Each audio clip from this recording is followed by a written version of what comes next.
What is up, guys? It's your boy Sly Geordie, and welcome back to F1 23 My Team Career Mode, and welcome to our Azerbaijan Grand Prix episode. Baku was one of my favourite courses to drive on in past F1 games, so we're back at it again here, and we're gonna really try and increase our chances as much as possible going into that race. We're going with all these activities. We've got a bunch of upgrades coming in before the race, so I'm feeling pretty good. You know, we haven't had any major upgrades going into any race this season just yet. We've done pretty well though. If you missed the last episode, you need to go check that out, because we actually got points.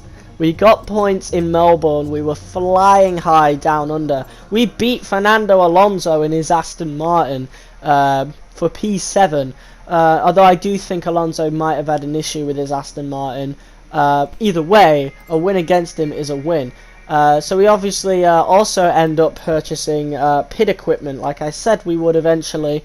So yeah, things are looking pretty good. Of course, here and there we do get the odd 2.9 pit stop, but more often than not, there's an issue with the pit stop, mostly when we need a front wing change. But honestly, even needing a front wing change in the first place is usually my fault. So hopefully going into Baku, we don't have any of those issues. As you saw on the R&D chart right there, we are the worst car on the grid. Not by much though. AlphaTauri are only just a little bit ahead of us. So with the upgrades we have, they're still not enough because everybody else is still upgrading. In certain places we are better than other teams, so the competition is pretty close. So we don't really need to worry about being statistically the worst car on the grid on paper, because in the actual races we sort of make up for that, and even Drugovich never really finishes last. So I mean, unless you count Bahrain other than myself, then I don't know, but Drugovich usually does well. So we now have time to get a second sponsor, and so I actually look at all of these and see which one looks the coolest, and also gives us a nice goal and a nice goal bonus. And I think we actually end up going with a pretty cool one. It has a nice animal logo on it. I think it's Indovu that we actually end up going with. Yes, it is. That's the one with the elephant looking thing. So I was pretty close to going with Ecuador Oil, because that definitely looks like something that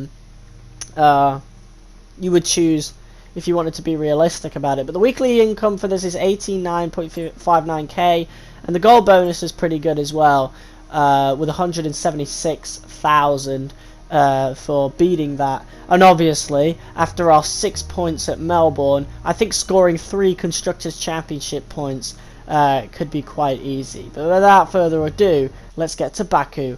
And it's a sprint weekend, so this is going to be my first experience of a sprint weekend. Of course, I've also experienced a sprint weekend in driver career. If you guys want to go check out that, be sure to do that. It was a 2-hour live stream. We're going to be live streaming the driver career, so if you want the notifications, if you want to see me live, I'll be doing a lot of F1 23 content live, including driver career mode, although I do want to do some F1 World at some point as well. It does say the drag reduction has failed, but at some point I definitely re-began it, and obviously when you redo it, obviously when you restart it, it has every chance of, you know, succeeding. So obviously, here we go into our first run of qualifying. And I've actually made a setup just for Baku, and yeah, it feels good. It feels very, very good. I say it's just for Baku. I basically just went with an all-balanced setup, so we'll basically see how this does, obviously, going down these massive long straights of the Baku street circuit. I think this is also our first street circuit of the year, even though a lot of people call Melbourne a street circuit. It doesn't feel like one, so in my mind, to me, it's not really a street circuit. Because it's like, it's not even in streets, it's in a park, isn't it? You know, I don't see Melbourne as a street circuit. I just can't. But yeah, going into Baku, definitely one of my more favourable races on the calendar. Of course, we are the worst car on the grid, so I don't know how that'll be a factor here, but obviously, like I said earlier, it's the performances that matter, and in certain ways we're not even the worst car on the grid. It's just overall, and I bet it's down to durability, because our durability is quite low to start off with, and I'm assuming because of that being so low, we're the worst on the grid. So I think if we upgraded just our durability, we'd move up pretty instantly over AlphaTauri and teams like that. But obviously I don't want to bottleneck the car, so we're going to level up certain things as we go. And Charles Leclerc goes across the line with a 143 in his Ferrari. So let's see how close we can actually get to that as we go to this massive long straight where you can reach well over 200 miles an hour with DRS. It is insane, and we've already gone past the 143, and this is a bad sign of things to come. A 146, 3 seconds behind Charles Leclerc in the Ferrari first lap, and obviously we go into our second lap of qualifying, hoping to make it through to Q2. That first lap was not even good enough to beat Drugovich, and we cross the line. What are we gonna get? Wow, 21st. It's only good enough to beat Drugovich, and I have a sneaking suspicion that your teammate copies your car setup. I don't know, but this was a terrible setup, and now you're starting to see why the video is titled the way it is. Like I said earlier, I went with a balanced setup, and obviously in Baku you need to increase the top speed. I don't know what I was thinking. You know, I've got experience on this track in F1 2019 and F1 2020, and I just had a horrible setup. I don't know what I was thinking. Leclerc, Sainz, Russell, Hamilton, Fernando Alonso, Norris, Ocon, Gasly, Oscar Piastri, Stroll, Hulkenberg, Tsunoda, Bottas, Joe, Magnussen, De Vries, Albon, Sargent, the owner driver, Sargent. And with preparations almost complete, let's head trackside for today's sprint. So yeah, this could be a terrible sign of things to come. This is going to be my first ever sprint race playing an F1 game, because again, like I always say, the last one I played was 2020, so I've never experienced sprint races that aren't in F2. So yeah, with this terrible strategy, well, I wouldn't say it's a terrible strategy because the strategy is about the tyres and stuff, but with this terrible setup, I don't know what I was thinking going balanced. I really should have increased the top speed, and obviously I'm not able to do that because we're in Parc Ferme, and I do try, I'm sorry. But we do have a terrible setup, and that's probably why this episode is shorter as well, because obviously this episode is pain. After flying high and completely overshooting our potential, our usual average in Melbourne, getting a P7, this is a crash back down to reality. So yeah, not only are we behind the Williams of Alexander Albon, who is our usual rival, we're actually behind Logan Sargent as well, so that's just terrible. I don't even know what to say. We're even behind Drugovich, so I think that follows my theory of actually, having the same setup. And lights out, and away we go, and we are right past Alexander Albon, we're right past Logan Sargent, but we're going to have to brake because we get blocked. And this is the issue with starting all the way at the back, just like at Jeddah. We were able to get a little lucky at Jeddah, but with Baku, no. Baku is a complete crash back down to reality, and even Drugovich is pressuring us, and we actually go into the second corner, last place. So Felipe Drugovich has managed to stay ahead. Obviously, we're going to dive just a little bit here on this turn, trying to get past Drugovich, of course, and he's really squeezing us out there, but we managed to get past him. That's our first overtake. And the good thing about this setup, even though it is balanced, and even though I have done a lot of changes to the front wing, which you can still do, and it's the rear wing that we're wanting to do changes on, but you got to do what you got to do. And yeah, we're able to get past Logan Sargent in the Williams as well. So we're going to be pretty good on this, like, you know, for the later half of Sector 1. But with every other part of the track, we're a sitting duck, you know. We're just not quick enough at all.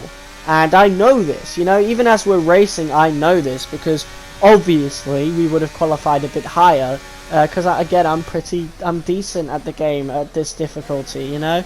This is perfect difficulty for me as of what we've experienced so far. Of course, we could turn it up one day as we get better at the game, as the car gets better, so we'll see how that goes. But again, I'm playing on controller, so the difficulty as it is, which is on 83 right now. I thought the AI was a little too aggressive in Jeddah, so I turned it down 2 clicks, and you know, I'm finding this pretty perfect. Melbourne obviously made me doubt it a little bit. Maybe I should have put it back up, but then we get to Baku, and yeah, crash back down to reality as even Logan Sargent is pressuring us. It's not even Albon anymore, it's his teammate pressuring us. Bottas is nowhere, like Bottas is 2 places ahead, 3 places, so we can't even get past his teammate, Guan Yu Zhou, and don't even get me started on the AlphaTauris. Even De Vries is in front of us, and we never see De Vries, and there's a massive crash. I did tell you, didn't I? I did tell you that my little dive bombs were going to bite me in the arse sooner or later, and at this point, I don't even want to restart the session. You know, most time I would restart the session and just restart the recording again. I just know that this setup is just not good enough, so I choose to retire from the session. It's just an absolute tragedy. It's just a disaster setup, disaster strategy at Baku. This is the worst possible thing that could have happened, and honestly, after the best possible thing happened at Melbourne, all of the luck went our way. This is just a crash down to reality, and it's not even the game's fault, you know. This isn't the game biting back at me. This is completely and utterly my fault. It's terrible. It is absolutely terrible, and obviously at this point, I just know we're not going to do good in the race, so we're going to take a penalty for the gearbox. Yes, I know we could have taken one of the allotted 4, but we're finishing last anyway, so we're going to take the penalty, because that's going to give us the advantage later on in the season, because we've got one more gearbox than everybody else. From Azadlik Square, heart of Baku, and home, of course, to the Azerbaijan Grand Prix.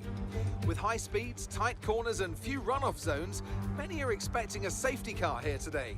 So our drivers will have to stay very much on their toes and hopefully out of the barriers. The Baku city circuit measures roughly 6 kilometers, and it's made up of 20 corners and 2 DRS zones.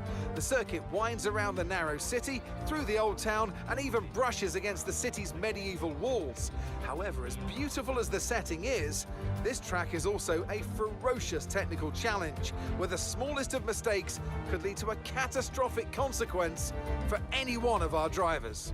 Anthony, now can I get your take on Max Verstappen? That was a great win in the last race, but can they keep that momentum going into this weekend? It's always nice to come into a Grand Prix weekend on a high, but your expectations are based much more on your practice and qualifying runs. So it's the momentum from those sessions that they'll be hoping to carry into the race today.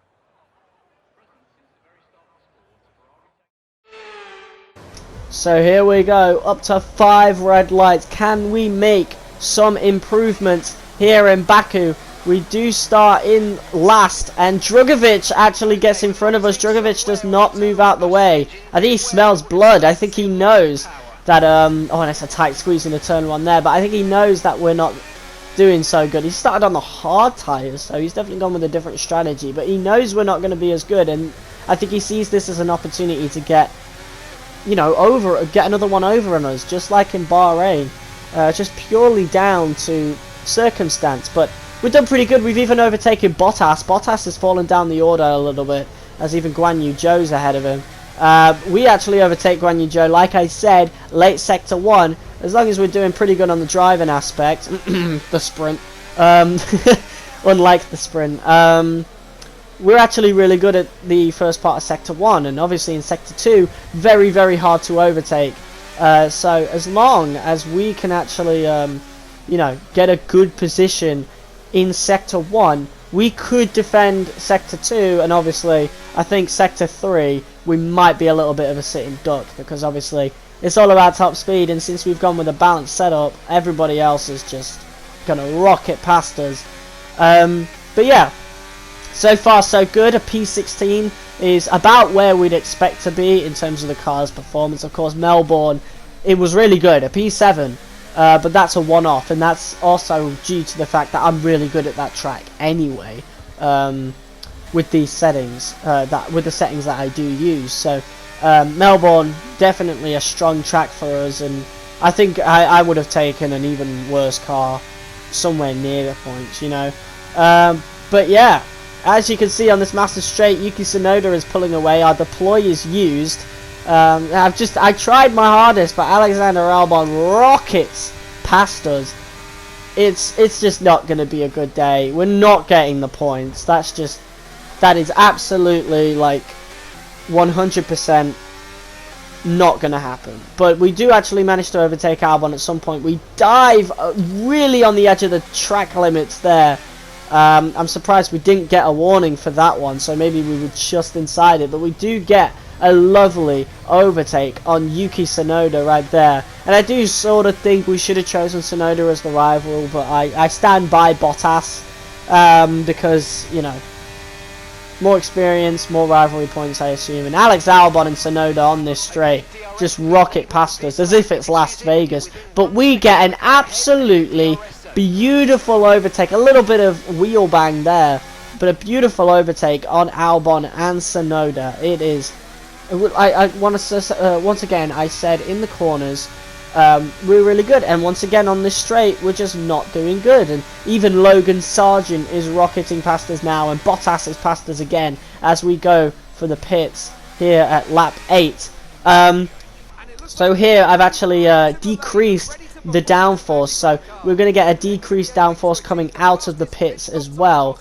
So yeah, hopefully we get a good pit stop here. The best we can hope for is a 2.9 with this pit crew, with this current pit crew, until the upgrade arrives, and that is what we get. And we're on to the medium tyres now. A lovely pit stop. We are last, but obviously some people are yet to pit. And obviously we end up having P16 at some point, and we can't make it through that corner. I think we may have decreased the downforce too much.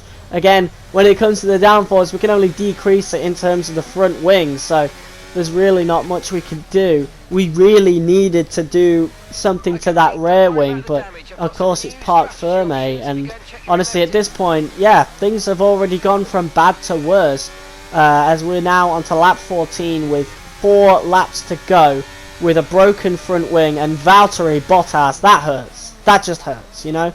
We're usually ahead of Bottas, even after his amazing start in the last race. We got in front of him and we stayed in front, and he wasn't that far ahead of us in Jeddah. So honestly at this point it was just like, just call it a day. That's why I decided to box the lap. Like, I wasn't going to stay, you know. In Bahrain I decided to stay out, just in case we could, you know, pull on Djokovic, just in case there was a safety car. But with Baku, I didn't even want to, like, I just wanted to put the car and myself out of its misery. Nick de Vries is out of the session. I think he's the second guy that's out of the session, and we are going to be the third, especially at this point, because obviously at this point we're going to break a little early here. And Logan Sargent, wow, beautiful overtake by the American right there. And at this point I just let Joe and Djokovic pass. Piastri already out the session. Don't know how he went out, probably due to an engine failure or a crash. Don't know what happened with de Vries, but probably one of those reasons as well. And I get a message from Mark saying we got some serious damage to the underbody. So there's even more reason to, you know, I obviously tried looking at it at this point, but yeah, it's just even more reason to just pit and call it a day. It's just an absolute travesty, a disaster strategy at Baku, and the only thing we can do is look ahead to see if we can redeem ourselves in the next Grand Prix. It's never an easy race here in Azerbaijan. There's drama around every corner. But but they've come through to take a brilliant victory here today. Well, Anthony Davidson, a resounding victory today, but what set them apart from the rest? I think a large part of the result comes down to temperament. They were able to keep their heads when everyone around them is losing theirs, and that's allowed them to get the best out of the car, to maximise the strategy, and to stay out of trouble.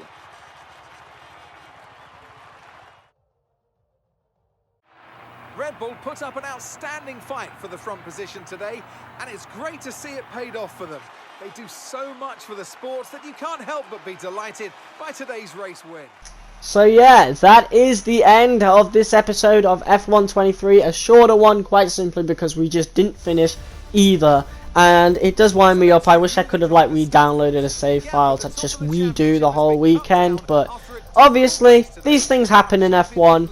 We should have known better, honestly, and we've just got to wait till next season to redeem ourselves in Baku. But we look forward to Miami. Cheers for watching, guys. Peace.